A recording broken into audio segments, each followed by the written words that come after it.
بسم اللہ الرحمن الرحیم۔ 8 سوال اور ان کے جواب۔ سوال نمبر 1، جنت کہاں ہے؟ جواب، جنت 7 آسمان کے اوپر 7 آسمان سے جدا ہے، کیونکہ 7 آسمان قیامت کے وقت فنا اور ختم ہونے والے ہیں، جبکہ جنت کو فنا نہیں ہے، وہ ہمیشہ رہے گی۔ جنت کی چھت عرش رحمان ہے۔ سوال نمبر 2، جہنم کہاں ہے؟ جواب، جہنم جنت کے بازو میں نہیں ہے، بلکہ جہنم 7 زمین کے نیچے ایسی جگہ ہے جس کا نام سجین ہے۔ جس زمین پر ہم رہتے ہیں یہ پہلی زمین ہے۔ اس کے علاوہ 6 زمینیں اور ہیں جو ہماری زمین کے نیچے ہمارے زمین سے علیحدہ اور جدا ہیں۔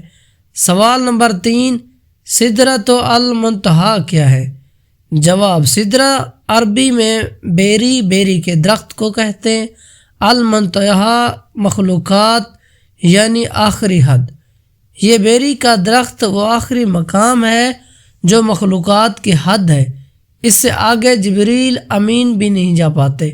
سدرۃ المنتہا ایک عظیم الشان درخت ہے۔ اس کی جڑیں 6 آسمان میں اور اونچائی 7ویں آسمان سے بھی بلند ہے۔ اس کے پتے ہاتھی کے کان جتنے اور پھل بڑے گھڑے جیسے ہیں۔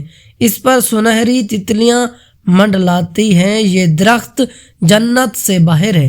رسول اکرم نے جبریل کو اس درخت کے پاس ان کی اصل صورت میں دوسری مرتبہ دیکھا تھا، جبکہ آپ نے انہیں پہلی مرتبہ اپنی اصل صورت میں مکہ مکرمہ میں مقام اعجاز پر دیکھا تھا۔ سوال نمبر 4، حور عین کون ہے؟ جواب، حور عین جنت میں مومنین کی بیویاں ہوں گی۔ یہ نہ انسان ہے اور نہ جن، نہ ہی فرشتہ ہیں۔ اللہ تعالیٰ نے انہیں مستقل پیدا کیا۔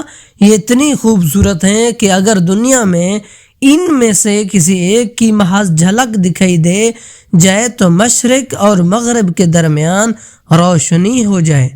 حور عربی زبان کا لفظ ہے اور حورا کی جمع ہے۔ اس کے معنی ایسی آنکھ جس کی پتلیاں نہایت سیاہ ہوں اور اس کی اطراف نہایت سفید ہوں، اور عین عربی میں انا کی جمع ہے۔ اس کے معنی ہے بڑے بڑے آنکھوں والی۔ میرے پیارے دوستو، اللہ سبحانہ تعالیٰ نے اس کا ذکر قرآن مجید سورہ الواقعہ میں بھی کیا ہے۔ سوال نمبر 5، والدان مخلودان کون ہے؟ جواب، یہ اہل جنت کے خادم ہیں۔ یہ بھی انسان یا جن یا فرشتے نہیں ہیں۔ انہیں اللہ سبحانہ تعالیٰ نے اہل جنت کی خدمت کے لیے مستقل پیدا کیا۔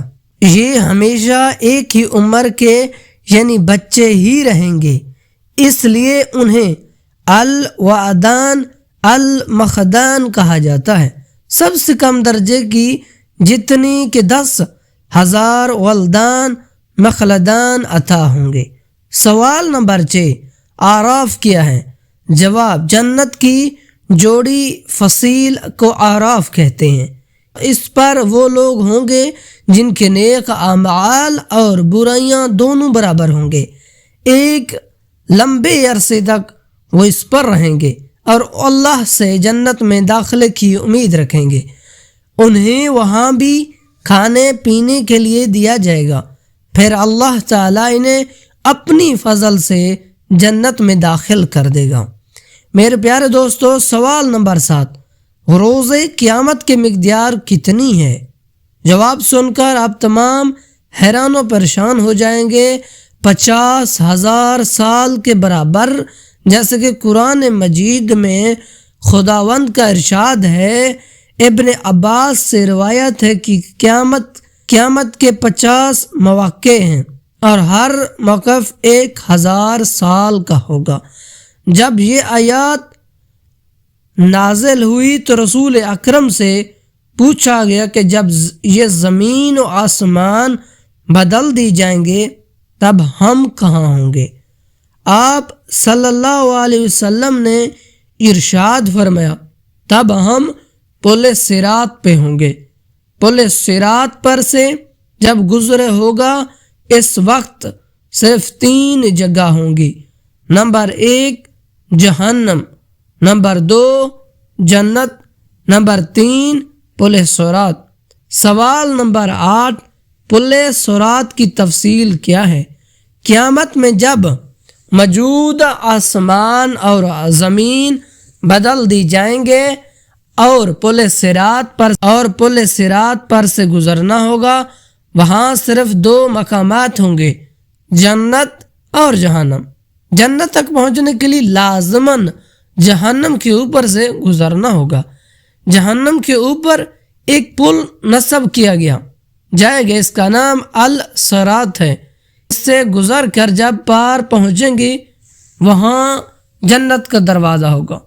پل صراط کی صفات: نمبر 1 بال سے زیادہ باریک ہوگا، نمبر 2 تلوار سے زیادہ تیز ہوگا، نمبر 3 سخت اندھیری میں ہوگا، اس کے نیچے گہرائیوں میں جہنم بھی نہایت تاریک میں سخت بھری ہوئی اور غضبناک ہوگی، نمبر 4 گناہ گار کے گناہ اس پر سے گزرتے وقت مجسم اس کی پیٹھ پر ہوں گے، اگر اس کے گناہ زیادہ ہوں گے تو اس کی بوجھ سے اس کی رفتار ہلکی ہوگی، اور جو شخص گناہوں سے ہلکا ہوگا تو اس کی رفتار تیز ہوگی۔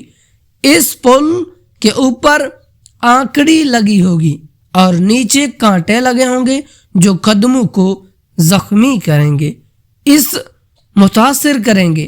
لوگ اپنی بدعمالوں کے لیے لحاظ سے اس سے متاثر ہوں گے۔